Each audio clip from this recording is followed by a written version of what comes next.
The Book of Enoch is the little scroll of Revelation chapter 10. Revelation chapter 10 and verse 10. And I took the little scroll, the Book of Enoch, out of the angel's hand and ate it up, and it was in my mouth sweet as honey, and as soon as I had digested it, my belly was bitter.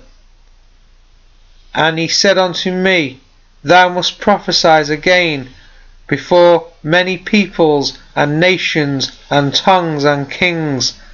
This clearly says that the little scroll, the Book of Enoch, is for the end times, for the last generation, and will be made available during the time of the end. The book written by Enoch. Enoch indeed wrote this complete doctrine of wisdom, which is praised of all men and a judge of all the earth, for all my children who shall dwell on the earth, and for the future generations who shall observe uprightness and peace. The little scroll is the Book of Enoch. This is why it has been fiercely hidden and kept out of the canon, and all the while perhaps it is God's plan. I am only speculating. To this day scholars still carefully avoid it, emphasizing it is not canon, yet they still refer to it.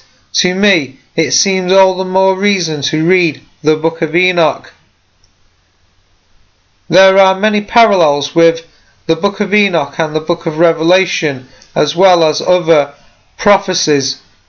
God inspired it and intentionally placed images and phrases from other prophets in order that we should go and examine those prophets to see the big picture, to unlock various prophecies.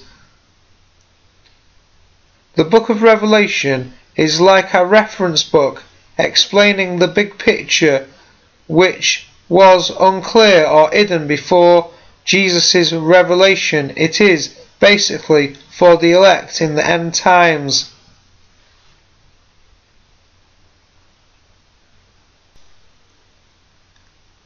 The Book of Revelation has the same message as the Book of Enoch. The end event is singular and established by Yahweh, so John and Enoch saw the end event. So the Book of Enoch corresponds perfectly with the Book of Revelation, along with the other prophets in the canon, but one has to dig this out for themselves and see it for themselves. If they are read together, making comparisons, it can clearly be seen that Enoch is inspired. All the prophets give us the same picture of the end times and the judgment seat. The Father authenticates and confirms His word. Enoch chapter 1 and verse 9. Behold, he comes with 10,000s of his holy ones, to execute judgment upon all, and to destroy all the ungodly, and to convict all flesh of all the works of their ungodliness which they have ungodly committed, and of all the hard things which ungodly sinners have spoken against him. Revelation chapter 19 and verse 14. The armies of heaven were following him, riding on white horses and dressed in fine linen, white and clean. Coming out of his mouth is a sharp sword, with which to strike down the nations. He will rule them with an iron scepter. He treads the winepress of the fury of the wrath of God Almighty.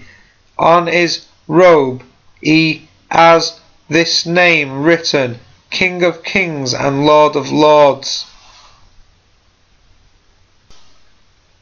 This can be compared with Enoch chapter 9 and verse 3.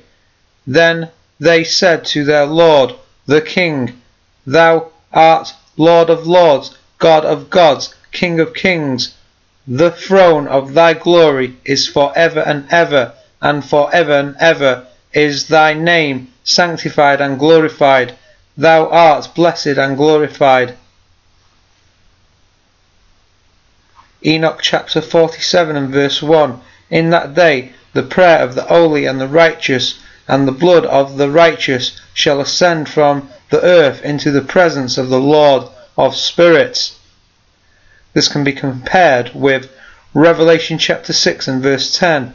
And they cried with a loud voice, saying, How long, O Lord, holy and true, dost thou not judge and avenge our blood on them that dwell on the earth?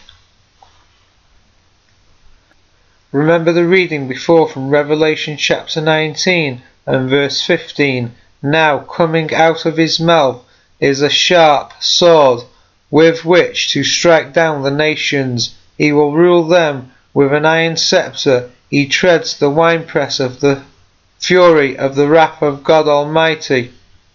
This can be compared with Enoch chapter 61 and verse 4. The word of his mouth shall destroy all the sinners and all the ungodly, who shall perish at his presence. In that day shall all the kings, the princes, the exalted, and those who possess the earth stand up and behold and perceive that he is sitting on the throne of his glory, that before him the saints shall be judged in righteousness, and that nothing which shall be spoken before him shall be spoken in vain. Trouble shall come upon them, that is the kings and the princes and the rulers of the earth, as upon a woman in travail, whose labour is severe, when her child comes to the mouth of the womb, and she finds it difficult to bring forth. Compare Revelation chapter 12. One portion of them shall look upon another, they shall be astonished, and shall humble their countenances, and trouble shall seize them, when they shall behold this Son of Woman sitting upon the throne of his glory. And this again can be compared with Revelation chapter 6 and verse 15. And the kings of the earth, and the great men, and the rich men, and the chief captains, and the mighty men, and every bound man, and every free man, hid themselves in the dens and in the rocks of the mountains, and said to the mountains and rocks, Fall on us, and hide us from the face of him that sits on the throne, and from the wrath of the Lamb, for the great day of his wrath is come, and who shall be able to stand? We will all partake of that cup, the great tribulation, unless you read the little scroll and do what it told you to do.